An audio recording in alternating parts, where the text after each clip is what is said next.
Hello students. So today we are going to study about the topic water pollution.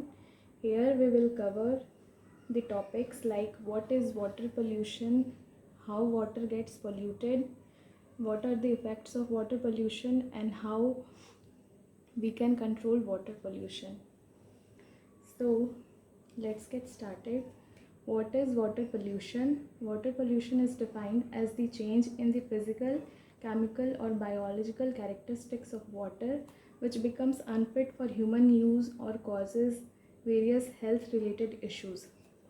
Water pollution एक ऐसा phenomena है जिसमें water के physical, chemical और biological characteristics में changes आते हैं जिसकी वजह से वाटर ह्यूमन यूज़ के लिए अनफिट हो जाता है और वो बहुत सारे हेल्थ इश्यूज भी क्रिएट करता है. इस प्रोसेस को हम वाटर पोल्यूशन कहते हैं. Now let's move forward. How water gets polluted. Water bodies such as oceans, rivers, lakes, ponds, etc. gets introduced with contaminants. अब contaminants क्या होते हैं? Contaminants like heavy metals, industrial chemicals, pesticides, bacteria and viruses, etc.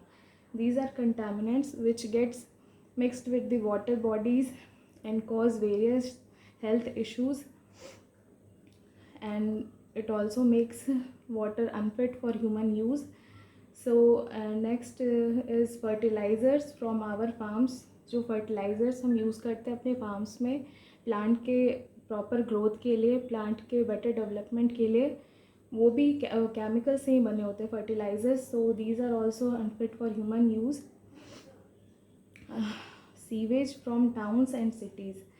जो भी sewage होता है, कचरा होता है हमारे घरों का, हाउस होल्ड प्रोडक्ट्स जो भी होते हैं, वेस्ट प्रोडक्ट्स, वो सारे सीवेज प्रोडक्ट्स जो होते हैं वो सारे वाटर बॉडीज़ में जाते हैं और वाटर को पोल्यूट करते हैं. Specific industries and factories also use water for cooling purpose and later return this hot water to water bodies. बहुत सारे इंडस्ट्रीज़ और फैक्ट्रीज जो होते हैं वो अपने इंडस्ट्री और फैक्ट्री में यूज़ करते हैं वाटर का, कूल वाटर का, और वो कूल वाटर इंडस्ट्री और फैक्ट्रीज़ के जो भी प्रोसेस होते हैं उनमें वो गर्म हो जाता है और वो उसी गर्म पानी को वाटर बॉडीज़ में डायरेक्टली डाल देते हैं जिसके थ्रू भी वाटर पोल्यूट होता है. And now we will move forward about what are the effects of water pollution. So number 1 is fertilizers and pesticides used in farming are poisonous substance containing harmful chemicals. Fertilizers और pesticides जो कि हम farming में use करते हैं plant के proper growth के लिए, सॉइल में मिक्स करते हैं ताकि प्लांट की प्रॉपर ग्रोथ हो, उसको प्रॉपर इम्यूनिटी मिले, प्रॉपर मिनरल्स, न्यूट्रिएंट्स मिले. तो ये जो फर्टिलाइज़र्स और पेस्टिसाइड्स का हम यूज़ करते हैं, पेस्टिसाइड्स जैसे जितने भी बैक्टीरिया या फिर जितने भी कीड़े मकोड़े होते हैं उनको ख़त्म करने के लिए हम पेस्टिसाइड्स का यूज़ करते हैं. तो ये जो फार्मिंग प्रोसेस में पेस्टिसाइड्स और फर्टिलाइज़र्स का यूज़ करते हैं हम, ये भी पॉइजनस होते हैं और बहुत सारे केमिकल्स कंटेन करते हैं. तो ये ह्यूमन के लिए बहुत हार्मफुल होते हैं. Mercury salts which are used by paper industries are also disease causing. जो कि मर्करी सॉल्ट्स होते हैं वो पेपर इंडस्ट्रीज़ में यूज़ होते हैं, तो ये भी बहुत सारे डिजीज़ कॉज करते हैं ह्यूमंस को. And these also contains bacteria which causes cholera.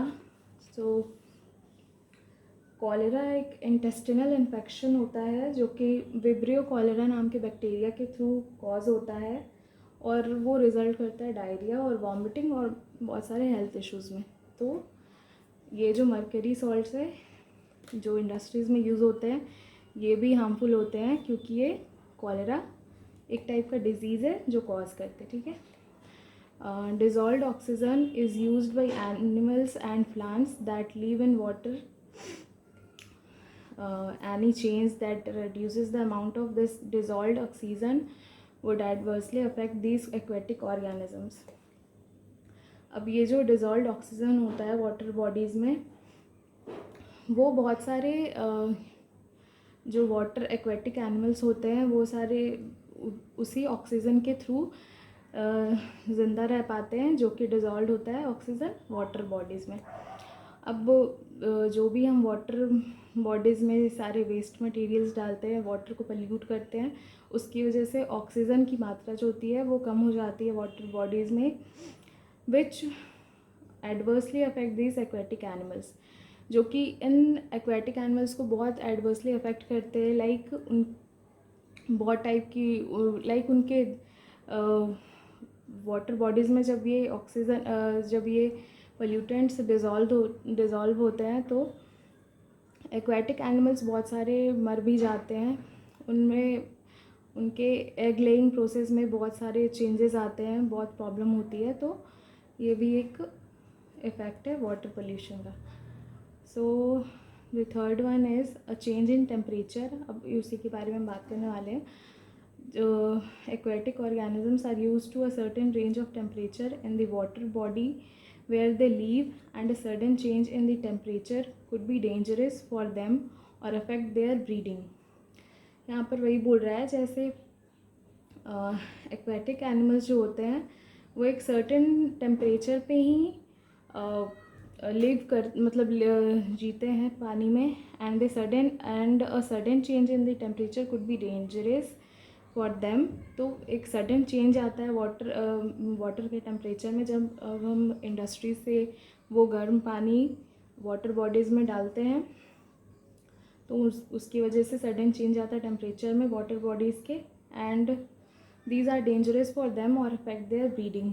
Like उनके एग लेइंग प्रोसेस में, जैसे कि फिशेस हो गई, स्नैक्स हो गए, फ्रॉक्स हो गए, ये सारे एग लेइंग एनिमल्स हैं. तो इनके एग लेइंग प्रोसेस में ये बहुत ज़्यादा अफेक्ट करता है क्योंकि ये एक प्रॉपर टेम्परेचर पे एग ले कर पाते हैं. So the eggs and larvae of various animals are particularly susceptible to temperature changes. तो ये एक सर्टेन टेम्परेचर पे ही एग ले कर पाते हैं, तो ये उनके एग लेइंग प्रोसेस में भी अफेक्ट करता है. अब now we can move forward. Now we will see the like what are the control measures of water pollution. First one is hot water should be cooled before release from the power plants. जो कि वो hot water हम directly water bodies में डाल देते हैं, उनको पहले हमें ठंडा करना चाहिए, कूल करना चाहिए वाटर बॉडीज़ में डालने से पहले. ठीक है. Organic farming and efficient use of animal residues as fertilizers. Animal के रेसिड्यूज़ जैसे कि काउडंग हो गया, वो सारे को हम यूज़ कर सकते हैं, ऑर्गेनिक फार्मिंग कर सकते हैं, जिससे कि हम केमिकल्स का, फर्टिलाइज़र्स का, पेस्टिसाइड्स का, ये सब का यूज़ थोड़ा कम कर पाएंगे, जिसके वजह से भी वाटर का पोल्यूशन थोड़ा कम होगा. Purifying of industrial waste before draining into the rivers, lakes and seas. ये जो सारे इंडस्ट्रियल वेस्ट है इनको हम डायरेक्टली वाटर बॉडीज़ में ड्रेन कर देते हैं. इनको भी हमें पहले प्यूरिफाई करना चाहिए, कुछ प्रोसेसेस होते हैं उसके थ्रू. तो उसके थ्रू हम ये इंडस्ट्रियल वेस्ट जो है इसको प्यूरिफाई कर लेंगे, ताकि ये रिवर या लेक्स में ये सब में जाकर ज़्यादा अफेक्ट ना करे. लाइक ये अफेक्ट अभी भी करेंगे लेकिन उतने एडवर्सली अफेक्ट नहीं करेंगे जितने कि प्यूरिफाई करने के पहले करेंगे. Now cleaning in tanks, streams and reverse which supply drinking water should be prohibited. जो भी टैंक्स के थ्रू हमारे घरों में पीने का पानी आता है उनको हमें प्रॉपर क्लीन करना चाहिए. बहुत सारे प्रोसेस होते हैं जिसके थ्रू हम वाटर को, ये टैंक्स को क्लीन करते हैं वाटर को सप्लाई करने से पहले. Rivers which supply drinking water should be prohibited. ठीक है. Waste water should be properly treated by primary and secondary treatments. बहुत सारे ट्रीटमेंट्स आते हैं टाइप के, ऐसे प्राइमरी और सेकेंडरी ट्रीटमेंट्स। इसके बारे में आपको डिटेल में भी जानने की ज़रूरत नहीं है, बस आप जान लो कि ये 2 टाइप के ट्रीटमेंट्स आते हैं जिसके थ्रू हम वाटर, जितने भी वेस्ट वाटर हैं उसको प्रॉपरली ट्रीट कर सकते हैं, जिसके थ्रू वाटर प्योरीफाई होता है और वो प्रॉपरली हमारे ह्यूमन के कंजम्पशन के लिए, ह्यूमन यूज़ के लिए सही हो जाता है, ठीक रहता है। तो ये सारे टॉपिक्स हमने कवर किए, ठीक है।